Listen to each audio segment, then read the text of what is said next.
afternoon and welcome to Let's Start Justice. It's Tuesday, February 14th. I'm Michael Jackson, Executive Director for JFJ. And I'm Jade Williams, the Policy and Advocacy Specialist.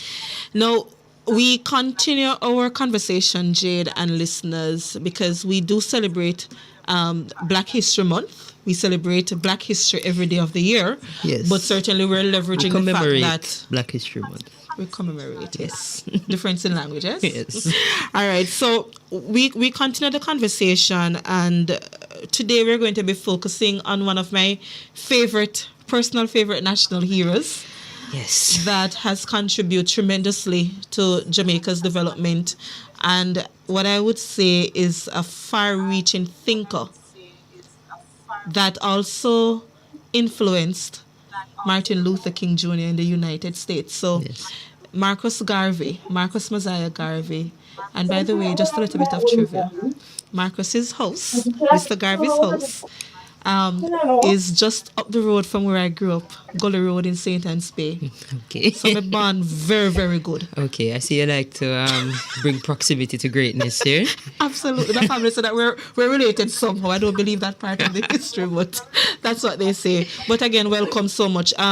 Just to say to the listeners, we're going to be sharing our human rights recap in the second half of the program. And following Jade's introduction to the human rights of the week and so on, we're going to go straight to the conversation for today. So Jade, over to you. Yes, so this week our human right of the day is based in the Convention for the Elimination of All Forms of Racial Discrimination, and that is a international instrument that Jamaica is a signatory to and has been a signatory to for quite some time. I can't tell you when that is. Mikhail, don't say.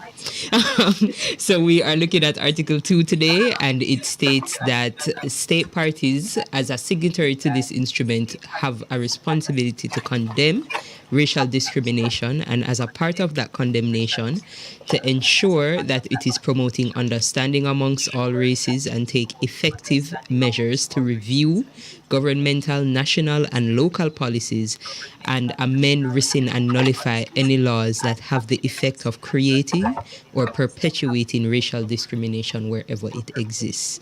So this is here to ensure that we are able to live equally regardless of race and color in this country. Yes. All right. So our trivia question for today, which is why I didn't want Brightness Mikhail to give you guys the answer, is when did Jamaica ratify that convention? So when did Jamaica ratify the International Convention on the Elimination of All Forms of Racial Discrimination? And the winner of that will get a free phone card. You can let us know what your response is via Instagram on our Instagram page, or you can WhatsApp us. Mikhail, do you remember the WhatsApp number? It's 239-7583. Thank you very much. So go ahead and engage. All right, so we said we're continuing the conversation around Black History Month, and we're focusing on Marcus Mosiah Garvey and really getting an understanding of the influence of Garveyism, cultural renewal, and its connection to human rights. And we just want to point out that Marcus Garvey is Jamaica's first national hero. He formed the Universal Negro Improvement Association, the UNIA, which was the largest mass movement in African American history, proclaiming a Back to Africa message and provoking consciousness through questioning where is the black man's government, where is his king and his kingdom. These questions, messages, and ideologies of Garvey saw the UNIA establish some 700 branches in 38 states by the early 1920s in the United States of America. And central to Garvey's messages were themes of unity, pride in the African cultural heritage, and complete autonomy, self-reliance, and self-governance as a race. Before I switch to you, Jade, I just want to point out that in 1929, Marcus Garvey established one of the first organized political parties in Jamaica's history, the People's Progressive Party. And that party, some things that we still continue to fight for today, Marcus Garvey placed in his manifesto then, things such as minimum wage. As you know, in the 1920s, we had not yet achieved universal adult suffrage. And Marcus Garvey was saying we need more representation at local government. So some of the things that we still continue to have dialogue around, you recognize, for example, local government elections have not yet been called. Yes. So it's an interesting conversation that we're having today. Just a little tidbit of history. Marcus Garvey, again, supported supported by Amy Garvey. I have to plug that part as a woman, and the support system that we provide, that he formed the first organized political party in Jamaica's history. Yes. So, 83 years after his death, Marcus Garvey's message of racial pride continues to impact persons of African descent, including our local Rastafarian community, which still embraces the philosophy of Garveyism, and in particular, avoiding any alteration of natural features such as hair straightening and skin lightening, which we can see continues to be conversations not only in our social context but also in our institutional context in terms of the rules that are encouraged by our schools. In 2012, the Ministry of Education made the teachings of Garveyism a mandatory part of the new civics program to be taught in schools to encourage students' self-pride as well as awareness of their worth and right to dignity. Now, despite the ideologies of Garveyism, we continue to see the erosion of cultural identity of people of color across the English-speaking Caribbean islands, arguably so, particularly as a result of classism, colorism, racism and sexism, and other discriminatory practices in the country. And people for the introduction and we have been calling for the introduction of the teachings and principles of our first national hero. And we have on the call here with us three guests, three very learned guests, if you will. Barbara Blake Hanna, cultural liaison and founder of the Jamaican Reparation Movement. Stephen Golding, president of the UNIAACL Jamaica, as well as Sydney Bartley, culture expert and consultant. Welcome, gentlemen and lady. Thank you.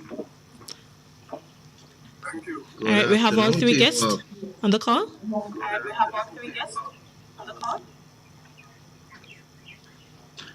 I don't think Barbara is with us yet, but good afternoon to you all. Good afternoon, Sydney.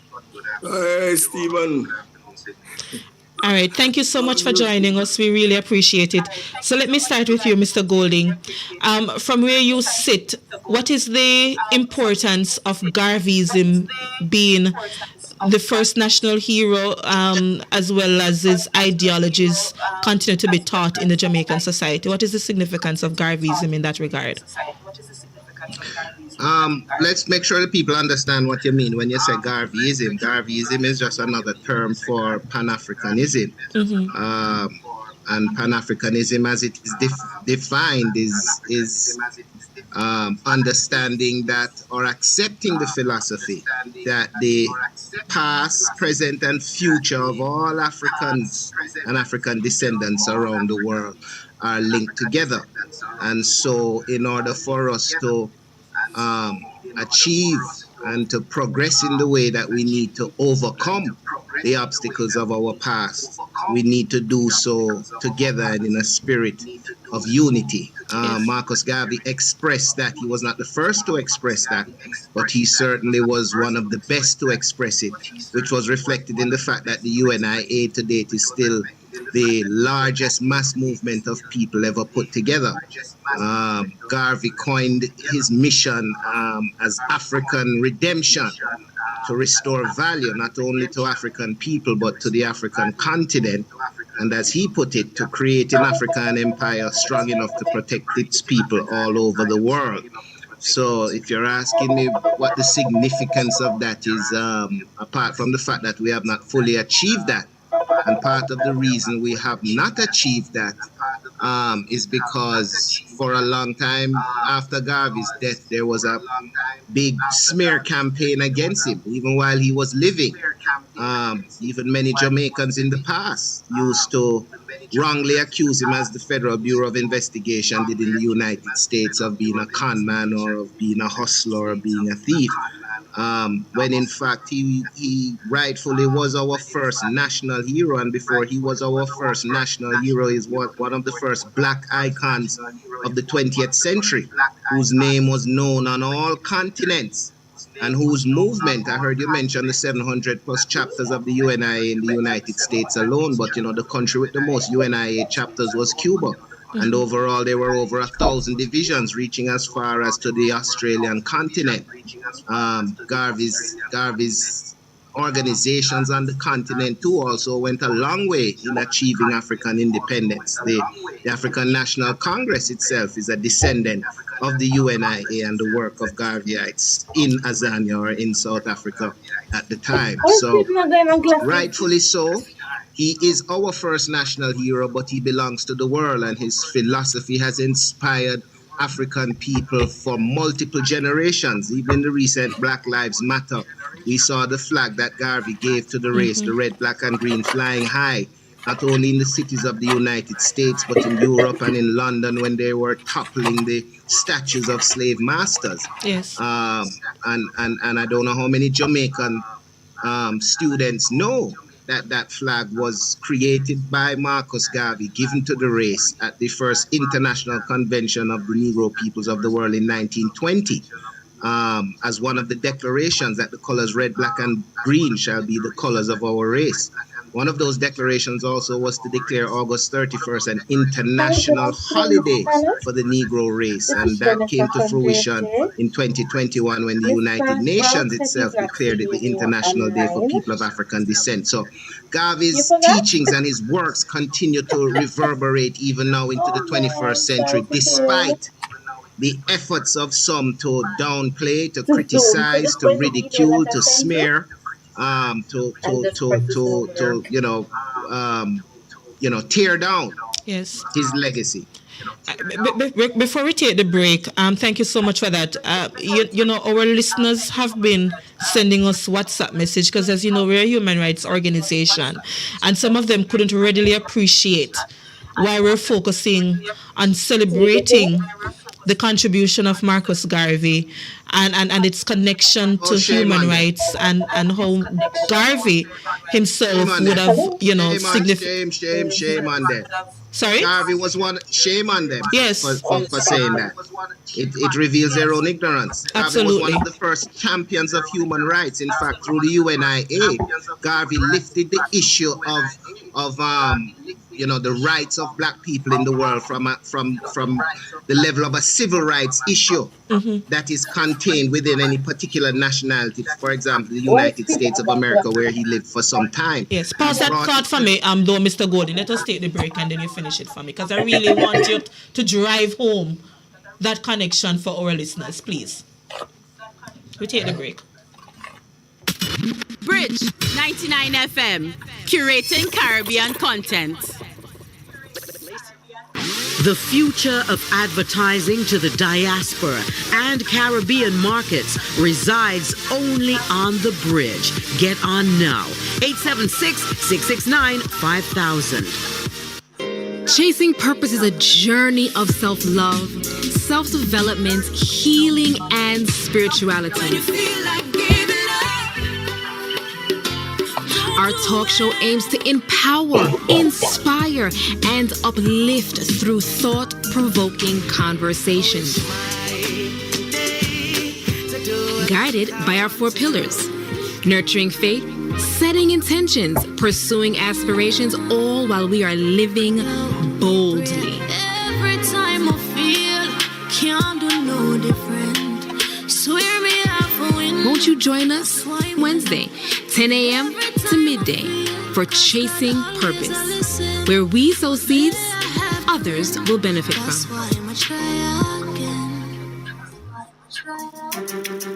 Rights we should all know. If any member of the security force hits you, abuses you, refuses to give you your phone call, or otherwise violates your rights, complain to the police on duty, the JP who visits the lockup, the public defender, the Inspectorate of Constabulary, or the police at the station.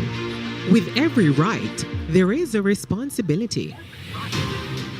Brought to you by the Office of the Public Defender.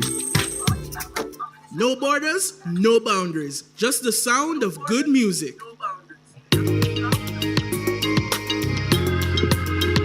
The people's champion. Our mission is love.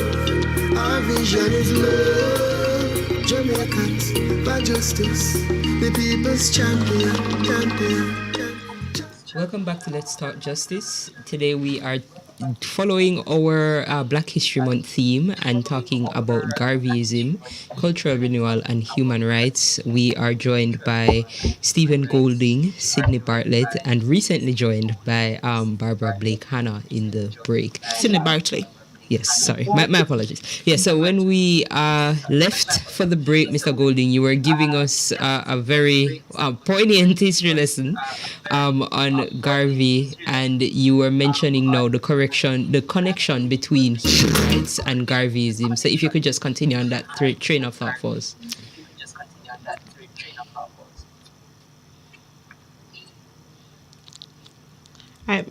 Let us switch to Mr. Bartley. Are we hearing?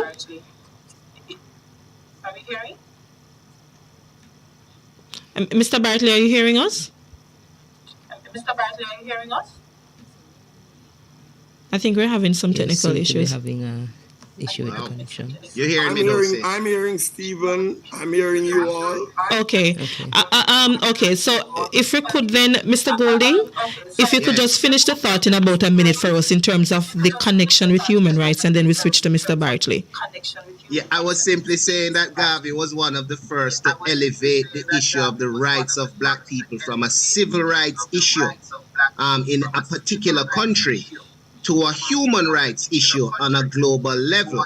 And, Garvey himself convened an international convention of black people from around the world in 1920 and issued a declaration of the rights of the Negro people of the world. Yes. And this preceded the UN Declaration of Human Rights by over 2 decades. In fact, a number of the declarations in the Human Rights Declaration of 48 contained things that Garvey had put in his own Declaration of Rights of the people of the Negro people of the world in 1920. So for people to say, why are you focusing on Garvey in terms of human rights? They need to know he was one of the earliest champions of human rights. Absolutely. Thank you so much. Mr. Bartley, if you will, you're a culture expert. And when you talk about our cultural norms in Jamaica, what more can be done so that we understand the ideology of Marcus Garvey in terms of our way of life, our thought process, how we celebrate our national heroes and their contribution? What more can be done from your estimation? Well, a lot more can be done, and if I want to endorse what Stephen said all before, and the concept of Garvey and human rights. I think some of us need to remember that there was a time when, by white people's standards, black people were not human. And so when we get to the stage where we think that our right to the humanity is an assured right, we need to realize that this was not always so. And history can repeat itself. And so the concept of who we are as a people becomes foundational to any policy or any practice that we do in a country like Jamaica. I've always said in any country that is a post-slavery country, post-slavery, post-slave trade, that country situates itself, locates itself on a platform in which the people who are black were devalued, were dysfunctionalized, were disenfranchised throughout the history of this country. And so the concept of re-enfranchisement of our people is foundational to the sense of who we are as a people. And let us understand that the 2011 census in Jamaica identified that people of African descent are over 92% of the out of many one people that we are. And so the concept of where you are from is an important element of who we are. Where were we? The African element of our identity has been dysfunctionalized, has been devalued a lot of times. Thanks to Garvey, thanks to Rastafari, it has been positioned at the centrality of Jamaican culture. And we noted that in the 2003 National Cultural Policy. So for me, all element of Jamaica's political development and political policy has to be grounded in the philosophy of Marcus Garvey, who was the person who has been most forthright in bringing the state of affairs of our people to prominence and to promote the rights, responsibilities, and integrity of our people. That is fundamental to anything that we are doing. So we need to remember that Garvey said, if a people, there is nothing more dangerous than to build a society if a large segment of that society is not feel that they have no stake in it. And you feel you have no stake in a society if you don't see yourselves in the programs and the policies. We've come a long way. We are a post-slavery society. We've come a long way, but remember, the shackles of mental enslavement still reside among us. And that can be dealt with if we only understood and promoted more of the philosophies of Marcus Garvey. I think that is very, very important and very, very significant. Thank you for that, Mr. Bartley. And when you talk about the shackles of mental enslavement, for our viewers, could you just illustrate what you mean by shackles of mental enslavement? What are the vestiges that we continue to? The one thing I always use for people is this. I say to people sometimes, and anybody, I say, I'm going to give you a message to go up into one of those places in Kingston where we consider to be the home of the affluent in Jamaica, where the Cherry Gardens, Jack's Hill, whatever. And I'm going to say to you, give this message only to the owner of the house. And I'm going to position two houses right beside each other. They look the same, manicured lawns, and on one house, there's a white man seated on the grass, on the lawn. And in the second house, there's a black man seated on the grass, on the lawn. And I challenge many of us that we go to the house where the white man is seated and say, I have a message for you, sir. And we are likely to go to the house where the black man is seated and say, is the owner in? Because we think he's a gardener. That's the kind of thing I use to indicate when we think about certain elements of the status quo, when we think about certain concepts of growth and of individual growth and development, especially in economic terms, we hardly link it to the black people within our community. And that is something we don't feel we have access. We can access certain things by virtue of who we are.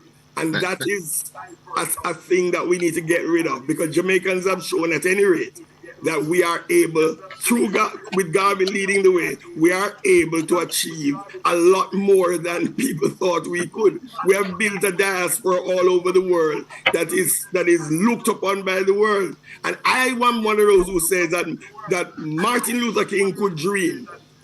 Rosa Parks could sit on a bus. Barack Obama could say, yes, we can, because they stood on the shoulders of Marcus Garvey. That's where the first dream was solidified. Barbara Blake Hanna, thank you so much for joining us, cultural liaison and founder of the Jamaican Reparation Movement. One of the central messages to Marcus Garvey is around the concept of reparation. So we're happy that you're here. And if you could just explain that to our listeners so they understand the sentiment and elements and ideology of Garvey within that particular context of reparation for us, please. Well, first I have to apologize for being late, and also for the fact that I have a bad cold, which you'll hear as I speak. But at this age, now, with Rastafari having begun in the 1930s, a century ago, I'm amazed that there's any Jamaican that doesn't know what reparations is, or that Garvey was one of the ones who articulated that there should be some compensation for the descendants of those who suffered from slavery. In 2001, the United Nations held a very important conference in Durban against racism, at which the issues of reparations were discussed by countries all over the world. And a 19-point final paper was presented, 19 points of forms of reparations. That was 2001, so that was 20 years ago. And it shouldn't be difficult for anyone in the world today to not have heard of what reparations is, which literally is a repair of the lives of those who have suffered from racism, just as the owners of slaves were compensated for the loss of their labor, their income-producing labor. So too the enslaved should have been compensated, and they weren't. And this is the reason why we all live in such beaten down situations in this world, we the descendants of the enslaved. So it's not difficult for me to explain that to anyone who's got half an ounce of sense, to see the validity in that call. What Garvey did was he made us proud of being black. Until Garvey came along, we were really ashamed. We only knew of ourselves as slaves, descendants of slaves. And Garvey was the one who articulated, no, we have a higher history. We are kings and princes. And we have a marvelous culture in Africa from which we descended. Be proud of it. Be proud of yourselves. And that's really been Garvey's message, why it has resonated, why Jamaica made him a national hero in the 1960s. So that was at least one generation ago, if not two. We certainly should have heard it by now. Yes. Programs like this, work that you all do, work that people like Stephen Golding has been doing, and many others, the Garveyites, has certainly brought the message home. And we are just reminding them right now in this program. We're only reminding them. We're not saying anything new. It can't be new to anyone except a newborn child. And it's a good lesson for them to learn right at the beginning. So I said my bit. Thank you. We're going to take the break. But on the other side of the break, Mr. Golding, you said something earlier, and I think it's important that we debunk some of those unfortunate aspects that have been tied to Garvey's name around mail fraud. I think we have to speak about that and just get it out of the minds of the listeners. And then I want us to close out on the other side, in terms of the impact of Garvey and what is it that we're calling for from our respective places of influence. On the other side of the break, we pick up debunking those myths as well as the assessing the impact of Garveyism, in terms of nationalism and so on.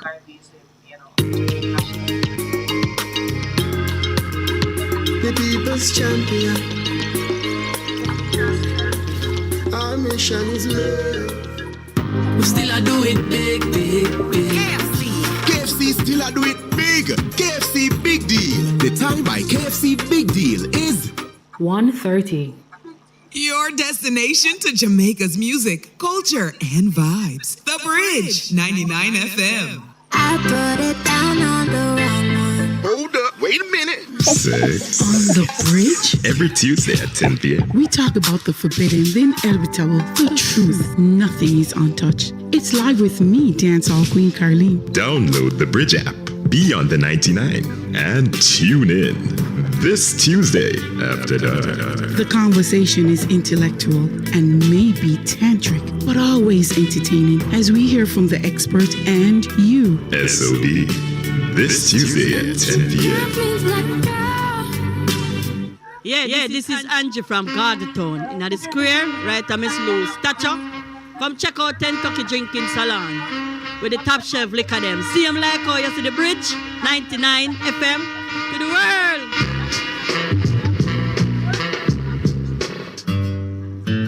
The Bridge 99 FM celebrates Black History Month. Errol Barrow was born on January 21, 1920 in St. Lucie, Barbados, into a family of political and civil activists. A man of many talents and achievements, Errol became most famous as a founding member of the Democratic Labour Party in Barbados, becoming its premier in 1961 and holding it until 1966. Barrow then went on to take Barbados into independence from Britain and as a result became their first prime minister in 1966. The Bridge 99 FM celebrates Black History Month. KFC, we still a do it big, big, big. Work hard every day with determination. Anything you set your mind to, you do it big. No underestimate your potential. You a real big deal and you must win. SPICE in your area. KFC with the taste and the flavor. We a big deal, so that we are hard and we do big things with no KFC still a do it big. KFC Big D. Enjoy 3 pieces of delicious chicken, fries, and a Pepsi. Because big dreamers need a big deal. The Bridge 99 FM, keeping the Caribbean connected. The people's champion. Our mission is love. Our vision is love. Jamaicans for justice. Welcome back to Let's Talk Justice. We're talking about the important legacy of Marcus Garvey and its connection to human rights in Jamaica and across the world, if you will. Such an important contributor to Jamaica's civil and political rights, if you will. Stephen Golding, I want to pick up with you. When you were speaking earlier, you mentioned that there have been attempts in the past to smear the name of Marcus Garvey. And certainly growing up, unfortunately, I was subjected to hearing some of those. But we just want to give you the opportunity to dispel some of those myths that our youngsters may have heard, while we perhaps have not have that concerted effort in celebrating Marcus Garvey to the extent and level that he certainly deserves. I don't think any Jamaican should grow up suffering from that, because he's been our first national hero since 1964. Yes. So we cannot in one hand recognize him as our national hero, see him on our money, and be accepting the fact that he was anything close to how the United States government tried to paint him. It's an easy myth to debunk. Garvey was imprisoned for using the mail to defraud people. What was he defrauding them of, right? He launched a company known as the African Communities League, or ACL, which launched several businesses that did what we would call crowdfunding today, because it wasn't registered on the stock market, but you could only buy stocks of it if you were a member of the UNIA. Now, in 1919, one of those companies that was launched was the Black Star Line. And that very year that company was launched, even before the idea of mail fraud occurred to the Bureau of Investigations, there is documented a letter from the head of the Bureau of Investigations, a man by the name of J. Edgar Hoover, who, in speaking to the state, at that time, the great fear amongst the United States national security advisors was the Red Terror, communism, following the Bolshevik Revolution in Russia.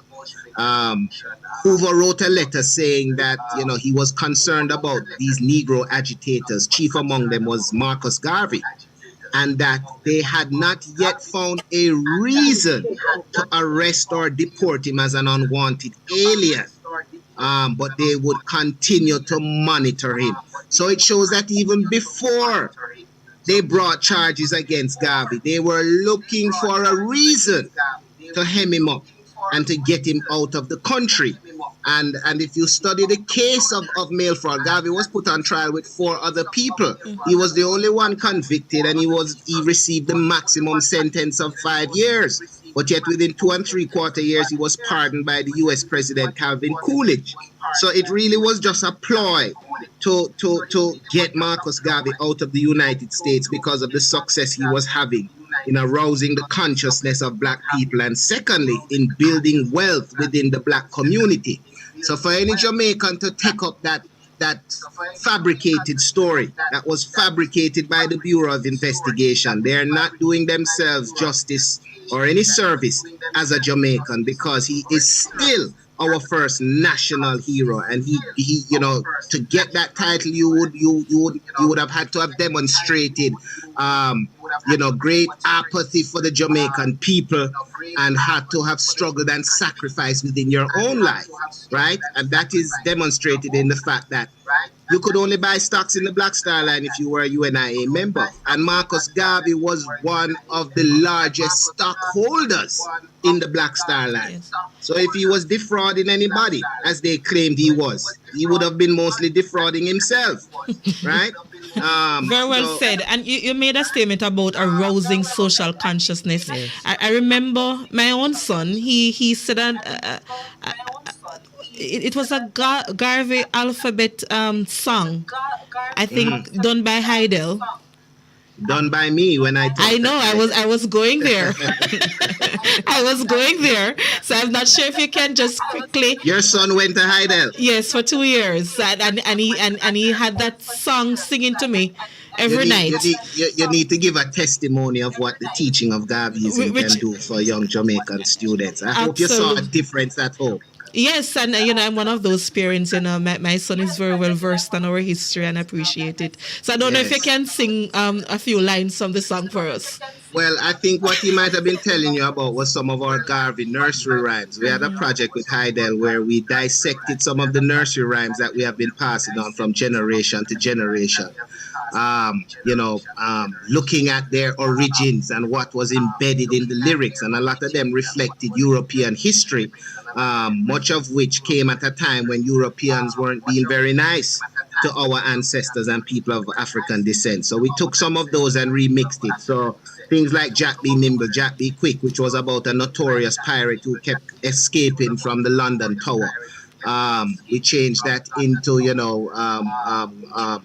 Kojo was nimble, Kwao was quick, but Nanny bent over the old fire stick, which was a story of how Nanny caught bullets with her, and there were a couple of others, Mary Quite Contrary, which is the story of Mary the Queen of Scots and her affinity for the French guillotine, which she used to lop off the head of her political opponents in England. We changed that one to Nanny Quite Uncanny. Where do the red coats go? On bended knees as if to ease, she popped them straight in a row. Which was the one actually about her obia magic and catching bullets, right?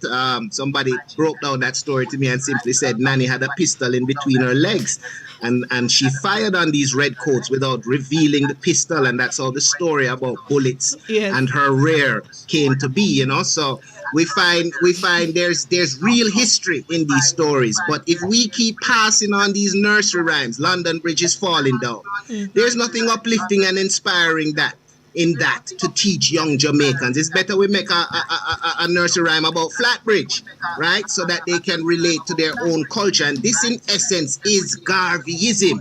You see, so we can teach Garveyism without even talking about Marcus Garvey or his biography or his history.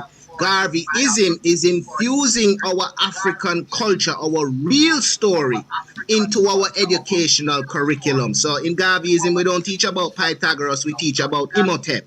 In Garveyism, we don't teach that Columbus discovered America. We teach about Mansa Abu Bakr II from Mali crossing the Atlantic 200 years before Christopher Columbus had a Moorish navigator show him the way, right? We teach about the Olmecs and their contribution. We teach about the fact that Africans built the pyramids and built the Sphinx and built the universities in Timbuktu. We change the narrative so that we're no longer teaching our children that they are the descendants of slaves. We are the only culture who chooses to do that. After all, the British were enslaved by the Romans, but in their schools they don't teach that our ancestors were slaves. They don't refer to their ancestors as slaves. United States doesn't either. Yeah. So thank you so much, Mr. Golding. These things are important. Absolutely. Yes, that was a very inspiring and informative discussion that we just had. So we are almost at the end of our time. So I'm just going to ask Mr. Bartley and Miss Blake Hannah to give us your final words, starting with Mr. Bartley. Stephen said it all. I want us to understand when Stephen goes to the point of the nursery rhymes. The Cuban education system after the revolution put culture at the put culture as the foundation for development. And one of the things they did was to teach Cuban children from they were 3 years old. The first thing a Cuban child at 3 years old in those days learned to read or write was, my name is Jorge, I'm Cuban and I'm proud. And then they would learn statements made by Jose Marti and others. And so, because students need, and so when they were writing, they would write things like, a man who does not work is a thief. We cannot continue with a generation of people who only know Marcus Garvey through his biography or his history. Marcus Garvey had a lot to say. And some of these can be put into simple statements that when early childhood education, children in early childhood are learning to read or learning to write, they could have it. Garvey, and I just quote a few, if we as a people realize the greatness from which we came, we would be less likely to disrespect ourselves. If we must give up the silly idea of folding our hands and waiting on God to do everything for us. If God had intended for that, then he would not have given us a mind. Whatever you want in life, you must make up your mind to do it for yourself. These are some simple things that Garvey taught, that Garvey stated, which Stephen as Garveyism. And so we need to understand that the basis of what you're calling cultural renewal, the basis by which a people like Jamaicans who have made such a great impact on the world, that society can rise to a sense of who we are. That comes through Garvey's platform that pronounces our history and our reality as children of kings and queens, of an African civilization that from which everything that we are has emanated and on which everything is rooted and grounded. So I really believe it's not just a cultural policy. It must be an education policy. It's a tourism policy. It's an economic policy. It's a policy that deals with trying to get rid of chronic, persistent poverty. It is all founded in a people who would have a certain kind of image of ourselves. And that's what Garvey meant when he said, if a people does not have confidence in self, they are twice or three times, or nowadays 100 times defeated. And many of us in Jamaica, we don't understand how Usain Bolt, for example, could from a little place in Trelawney, could go to the athletics in Cuba and take on the world and became the legend that he is. That with a curved spine. That is, and Veronica Campbell, Brown Shelley, and everybody. We look at it as athletics, but it is also a mindset that we would have created, that we would have cultivated, that makes Jamaica, in spite of its small size, one of the most expansive global brands in the world.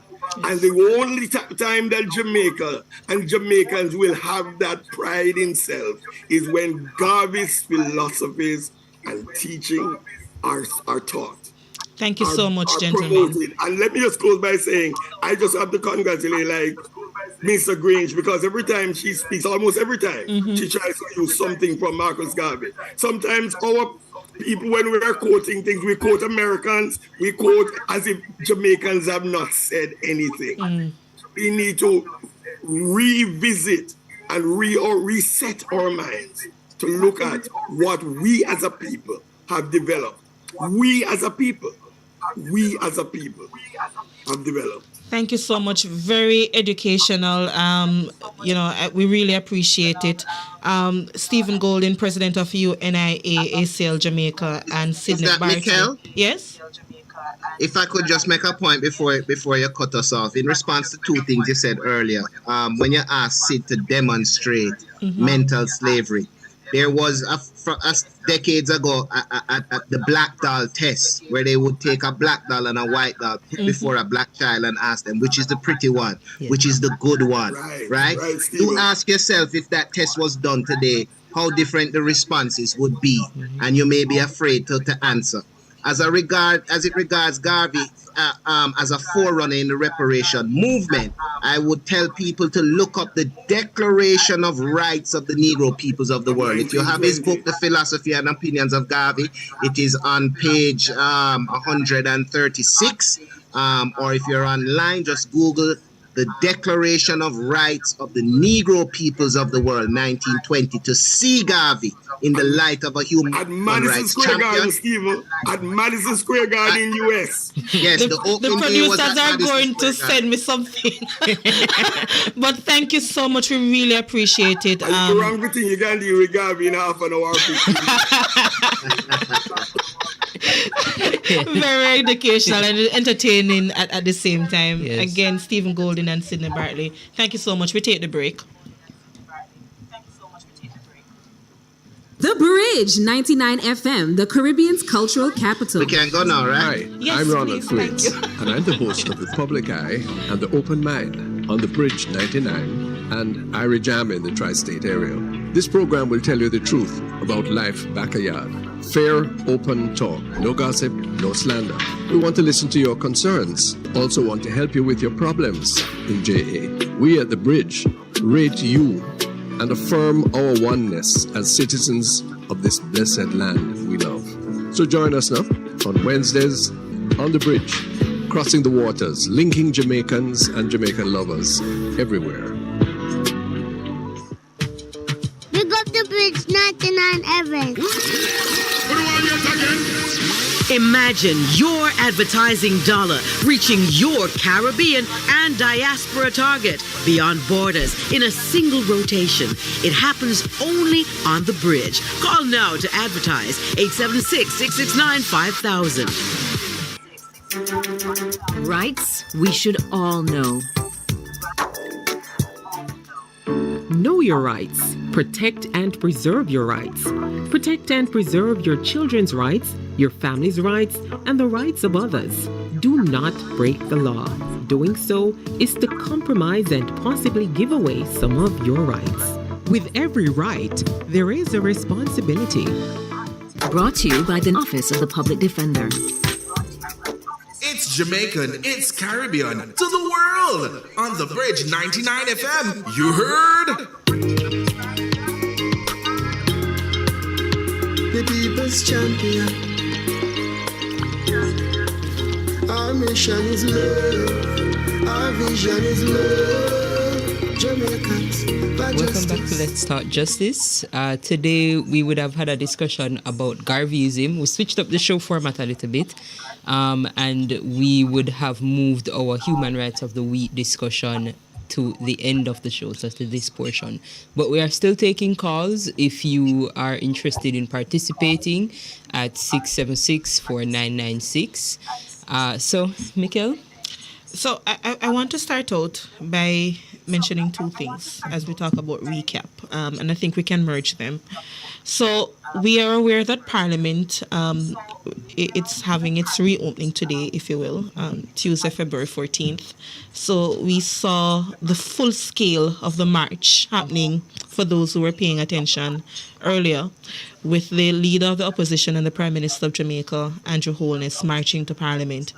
And the throne speech was delivered, yes, if you will, by the Governor General. And you know, we have opinions on that as we move towards a republic. Mm-hmm. We hope to have, I wouldn't want a ceremonial president, but a functional president, if you will, mm-hmm, next time around, delivering our throne speech.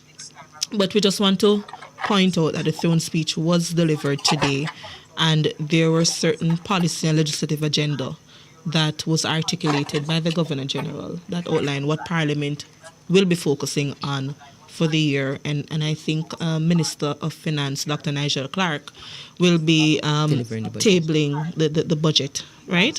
Yes. For 2023-24. Yes. So you watched, I missed it. Well, before you even said that, what is a throne speech for the younger of us? Well, the legislative agenda of what the government through Parliament intends to achieve for the year. So it may focus on things such as your anti-crime bills that you're planning on tabling, some of which will go before a joint select committee. It may focus on things like how you want to deal with domestic violence in the country. The different pieces of legislation, and there are several that you would have heard.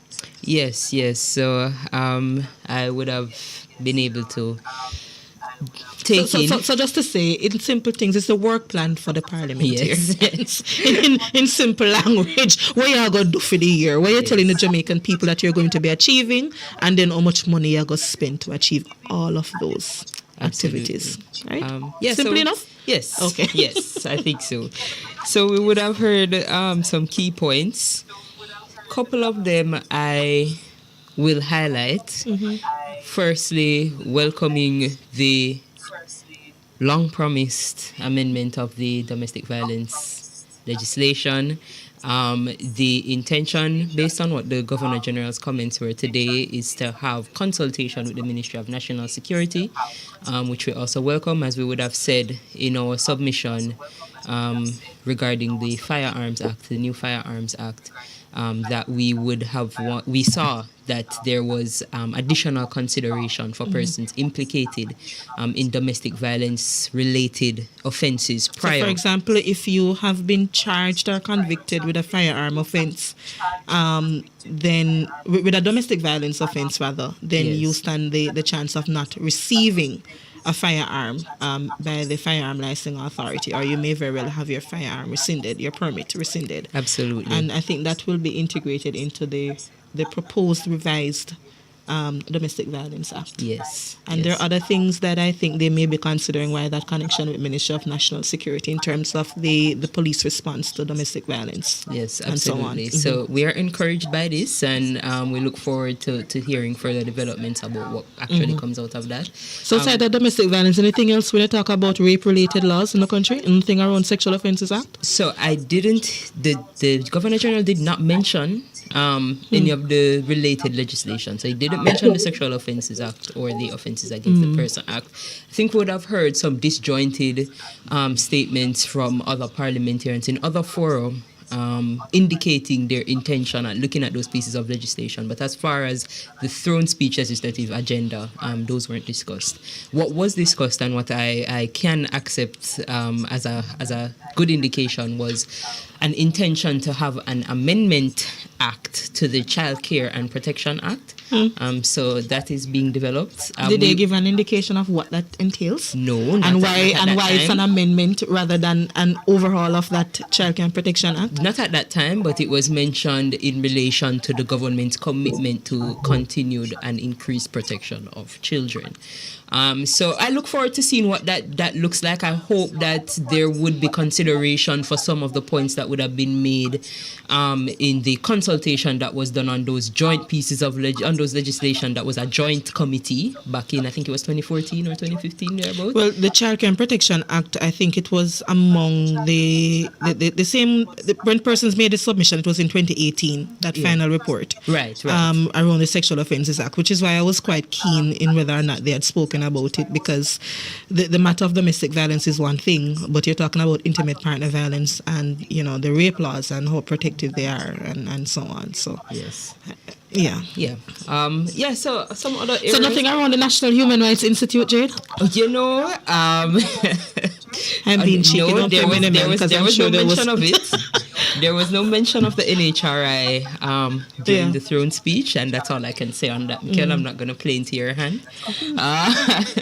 But what I can also bring some attention to is some of the intended changes around our national security framework. So I heard the Governor General speaking about intended amendments to, for example, the Fingerprints Act, to the Correctional Act, I think it is, to the Jamaica Eye you had mentioned to me. Yes, there's supposed to be an expansion of Jamaica Eye as well. So we'll be monitoring those developments. I mean, in consideration of our legislative trend, we'll be keeping a keen eye So my key area of focus, not necessarily JFJ's, but Mikkel's in particular, yes. Constitutional reform, becoming a republic, as I said, no disrespect at all to the Governor General, but it irks me that we're having our Parliament opening with the representative of King Charles III.